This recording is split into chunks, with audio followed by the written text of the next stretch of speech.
There were some stunning admissions in a recent Hillary Clinton email release about the true nature of the Iraq War. So in 2010, ex-ambassador Joe Wilson told Hillary Clinton the following when he personally visited Iraq. He said, quote, "My trip to Baghdad has left me slack-jawed.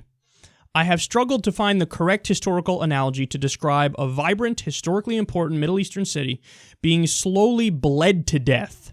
Berlin and Dresden in World War II were devastated, but they and their populations were not subjected to 7 years of occupation that included ethnic cleansing, segregation of people by religious identity, and untold violence perpetrated upon them by both military and private security services. I have not been to Gaza, but suspect that the dehumanizing effects are somewhat similar. The occupation and especially the walling off of neighborhoods have destroyed the very fabric of the urban society." Okay, so here's a U.S. government official going there during the war, and he's like, oh my goodness, what have we done? Now, it somehow gets even worse. He says, "The soldiers I saw on the base are not infused with the commitment to help the Iraqis, help themselves. I scoured the t-shirts for my kids to memorialize my trip, but was hard put to find any that were not horribly bellicose or racist in nature. Shirts with mushroom clouds conveyed that Baghdad's weather was 32,000 degrees and partly cloudy.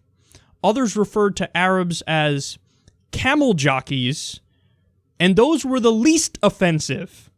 The service people don't see themselves there to bring peace, light, joy, or even democracy to Iraq. They are there to kill the camel jockeys." Oh. Think about this. So George W. Bush and the neocons told us, no, you don't get it. We have to go into Iraq because Saddam Hussein was responsible for 9/11.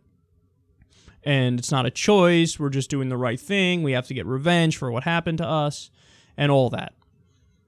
We did it. And then what happened when we did it? They immediately moved the goalposts when we found out, hey, that's not true at all, that Saddam Hussein was linked with Al-Qaeda and Osama bin Laden. Totally made up. Not true at all.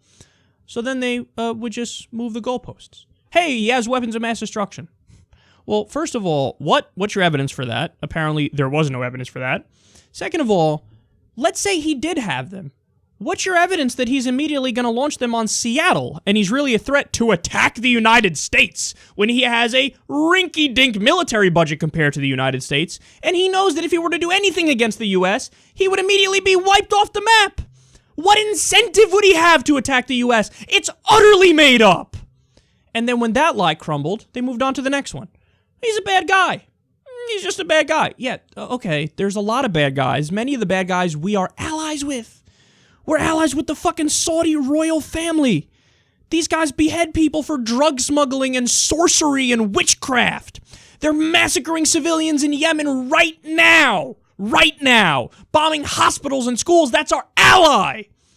But Saddam Hussein's a bad guy too. Yeah, and if we topple every bad guy around the world, there would be no governments left. We'd have to topple ourselves if we topple every bad government around the world. We did torture. We did illegal wars. Are we ripe for regime change? So then that lie crumbled. Then what did they say? Oh, we're bringing democracy and freedom to the people of Iraq. Oh, are we really? Well, turns out when U.S. government officials visit there, they go, oh no. Oh no, look at what we're doing.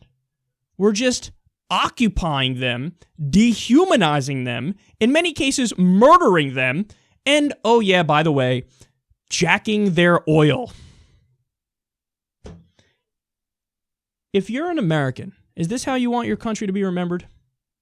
I'm an American. I'm embarrassed by this. I want everybody out there to understand something. This in no way, shape, or form represents all Americans. Okay, this represents the worst far right-wing elements of the government. This represents the neoconservatives, and this represents the military-industrial complex, which cares about profit and business over all else. over all else. So when I read this, I think, how can we vote for anybody who at any point in time was okay with this war?